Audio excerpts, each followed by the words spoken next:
চট্টগ্রাম ৩০শে মে ১৯৮১ রাতের চতুর্থ প্রহর। ঘড়ির কাঁটায় ২:৩০। রাষ্ট্রপতি জিয়াউর রহমানের এক কর্মব্যস্ত শুক্রবার সবে শনিবারে গড়িয়েছে মাত্র কয়েক ঘন্টা আগে।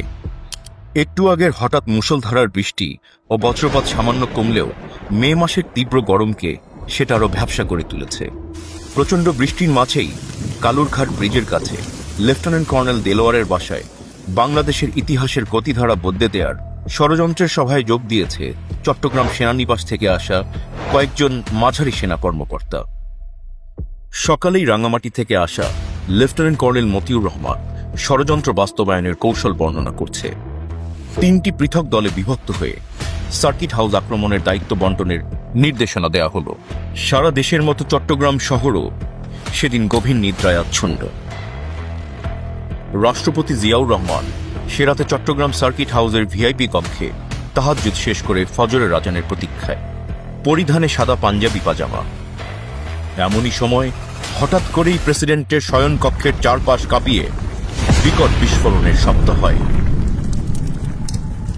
লেফটেন্যান্ট কর্নেল ফজলে হাসানের নিক্ষিপ্ত দুটো রকেট শেল লক্ষ্যভ্রষ্ট হয়ে সার্কিট হাউসের দোতলায় রাষ্ট্রপতির শয়নকক্ষের নিচের কার্নিশের একটা অংশ গুড়িয়ে দিয়েছে।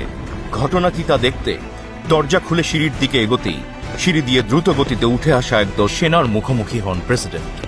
প্রায় অরক্ষিত সার্কিট হাউসের দোতলায় বিনা বাধায় উঠে আসে প্রথম দল, যার নেতৃত্ব দিচ্ছিলেন ক্যাপ্টেন মোসলেউদ্দিন। আমাদের সাথে যেতে হবে স্যার। মোসলেউদ্দিনের কথাগুলো পুরোপুরি শেষ হওয়ার আগেই তৃতীয় দলটি উপস্থিত হয়। কেউ কিছু বুঝে ওঠার আগেই দ্বিতীয় দলের সামনে থাকা আকণ্ঠ মদের নেশায় টলায়মান অপ্রকৃতিস্থ লেফটেন্যান্ট কর্নেল মতিউরের সাবমেশিন গানের বুলেটের আঘাতে ঝাঁঝরা হয়ে যায় বাংলাদেশের স্বাধীনতার ঘোষকের শরীর। ঘাতক মতিউরের সাবমেশিন গানের বুলেট কেড়ে নেয় সারা বাংলাদেশের উন্নয়ন অগ্রগতির সকল স্বপ্ন। শুধু প্রেসিডেন্টের মাথা ও বুকে রেখে যায় ২৭টি নির্মম প্রাণঘাতী আঘাত। এমন আকস্মিক আক্রমণে হতভম্ব হয়ে পড়ে ঘাতক মতিউরের সঙ্গে আসা অন্য সৈনিকেরা। কিং কর্তব্য বিমূঢ় সেনাদল একরাশ অবিশ্বাস নিয়ে অতি দ্রুত নিচে নেমে গেল। এই ষড়যন্ত্রের পরিকল্পনায় প্রেসিডেন্টকে হত্যা করার কথা তো ছিল না। সিঁড়ির গোড়ায় পড়ে রইল রাষ্ট্রপতির নিথর দেহ।